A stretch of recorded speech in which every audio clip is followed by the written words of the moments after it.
What's going on, everyone? So yesterday, the Phoenix Suns just ran through the Los Angeles Lakers.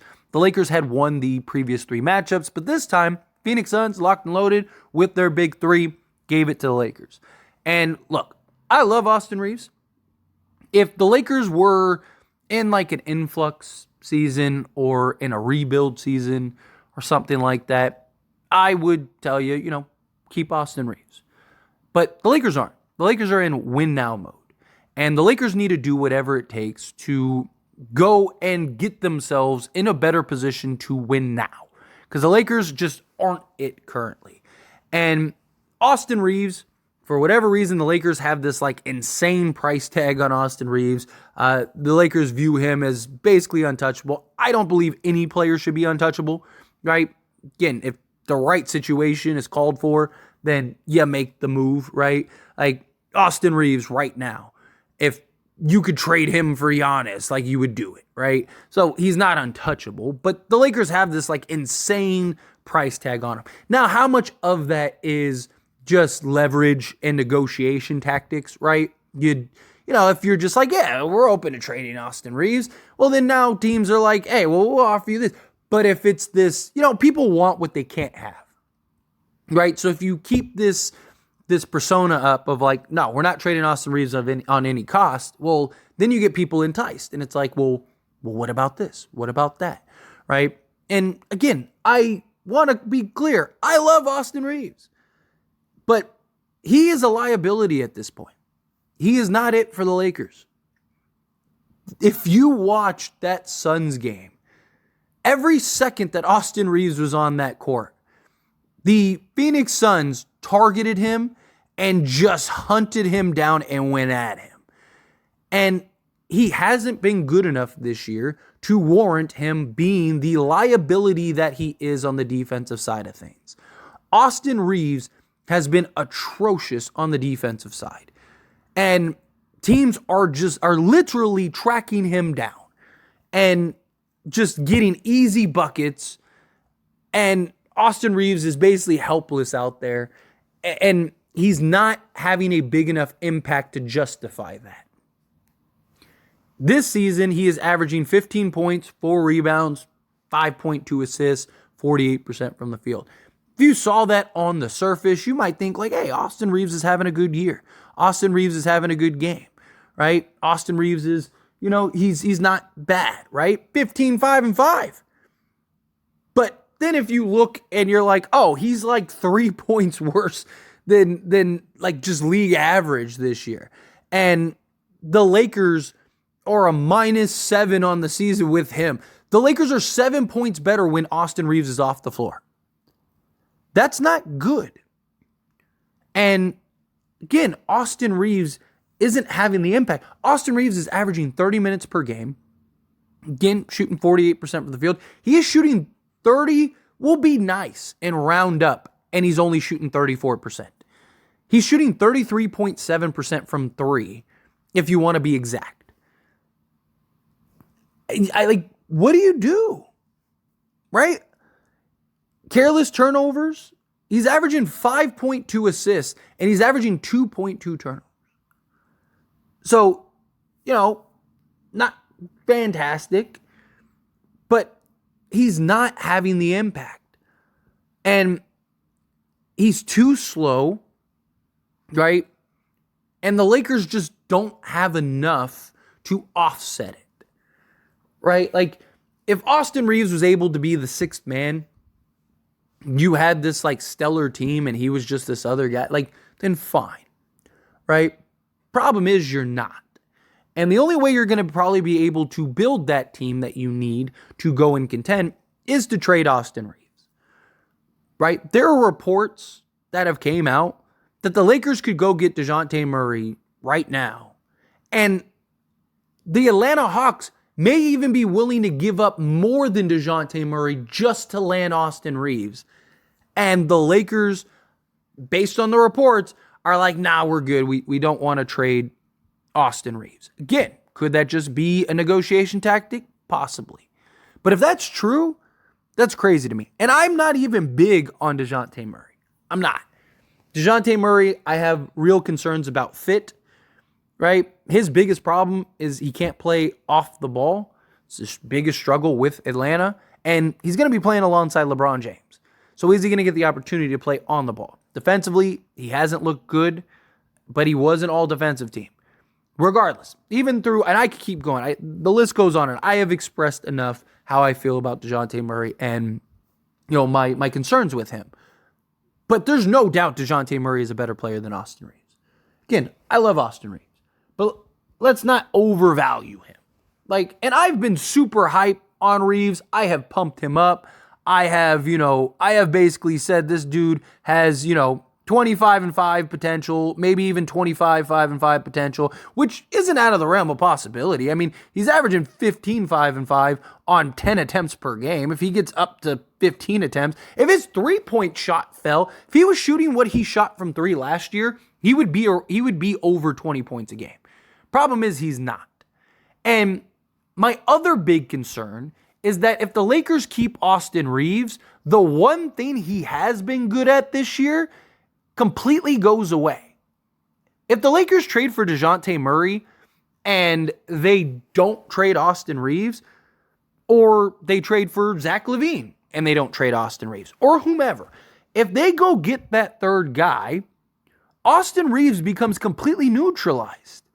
Because now that player, DeJounte Murray or Zach LaVine or whomever, is going to take that role of the third guy, the go-to scorer down the stretch alongside LeBron and AD. He's going to fill the Austin Reaves role, what Austin Reaves is currently filling. Now, if Austin Reaves was shooting 42% from three-point range, then maybe you could kind of get away with it because you're like, okay, well, now you can be kind of an off-ball guy, right? Now you can kind of just focus on him being off-ball, and on occasion he kind of just go, here you go, here's the keys, go drive, right? But he can't shoot this year from three-point range. He has been extremely inconsistent all season. He is a just terrible liability on the defensive side. And if we go get that third guy, Austin Reaves now becomes neutralized. And even if he's scoring 15 a game, right? How do you close with him? If the Lakers go and trade for DeJounte Murray, and unless DeJounte Murray gets back to being that just elite, all-defensive type of point guard, how do you close with Austin Reaves? Zach LaVine, if you go get Zach LaVine, right? How do you close with Zach LaVine and Austin Reaves? Because you don't need Austin Reaves scoring as much. And defensively, he's a liability. So how do you finish with Austin Reaves? Right? Now, people look at guys like, an Alex Caruso or whatever. Oh, Austin Reaves.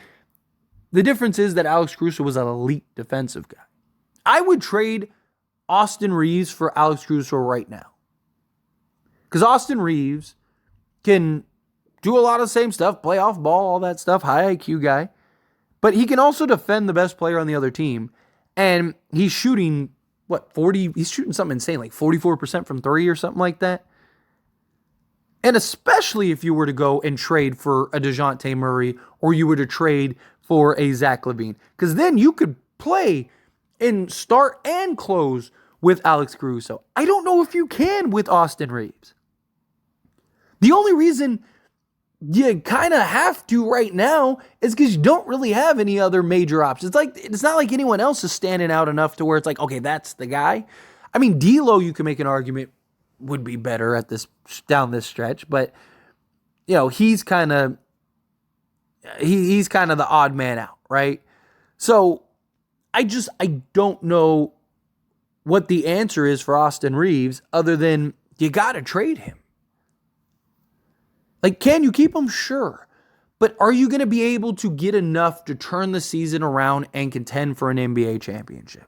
If you're not, and you're that stubborn to keep Austin, then what's the point? You might as well just trade everybody. Right? If you're really, what are we? Are we in win now mode? Or are we in rebuild mode? If we're in rebuild mode, keep Austin Reaves. Because again, I think Austin Reaves, and with the right pieces around him, can be great. right? If the Lakers had a roster of like Royce O'Neal, Dorian Finney-Smith, right? Like two elite 3-and-D guys, or, upper echelon guys, or you had like a Jaden McDaniels or something along with like a Dorian Finney-Smith. Like if you had like two legit 3-and-D guys that weren't liabilities on the offensive end, and you had LeBron James and Anthony Davis, maybe you could get away with Austin Reaves, right? And if Austin Reaves was shooting 40%, the biggest problem is he can't shoot the three. But also, no matter what, even if you did have two elite defensive guys, teams are still going to be scouting him. I mean, look at Damian Lillard and the Milwaukee Bucks. They have Giannis and Middleton, right? They don't have like Drew Holiday and stuff anymore, but they have like most of the same guys that made them a top defense. And Milwaukee's terrible defensively this year. Why? Because teams just constantly target Damian Lillard. As long as Austin Reaves is out there on the court, they're going to continue to target him. And I know some people are going to say, well, hey, you were talking big game about Austin Reaves, and, I thought Austin Reaves was this and that and the other. He was. And he probably would be if he was better defensively. He wasn't this bad defensively last year. He was actually very good defensively last year. He had his stretches, he had his moments, but for the most part, he was good. He was good enough to be on the court. He wasn't a liability. He wasn't an issue. But now, all of a sudden, he has become a defensive liability. He hasn't been good by any stretch of the imagination defensively. And on top of that, he's not being effective enough on the offensive side consistently on a regular basis to offset that. If Austin Reaves was averaging 25 a game, then you could justify, okay, you got to keep him, right? Like, dude, the guy's giving you 25, 5, and 5, right? He's been a glue guy. You can play him off the bench. You can start him, right? Like, you got to keep him. But the problem is he's averaging 15, 5, and 5, and he can't shoot. So he has to work extra hard for his buckets, and he completely lost the ability to shoot the basketball, which he didn't have that problem last year, right? The reason his mid-range and everything else opened up was because he shot 40% from three last year. This season, he's shooting 34% on 5 attempts. So if he got up to 40%, he'd be making basically 3 threes a game. And if he was making 3 threes a game, that gives you an extra, 6 points. All of a sudden, he's at 21, 5, and 5.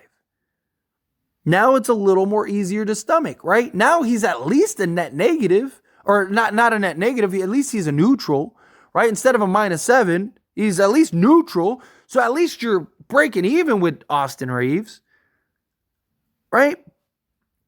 Then if you add in the fact, if you look at him and you had his defense from last season, now he's probably a 7-point positive. So now it's like the Lakers are probably very good. Austin Reaves is probably in the conversation of like being an all-star. But instead, he's giving you less production compared to last season when he had his big burst, right?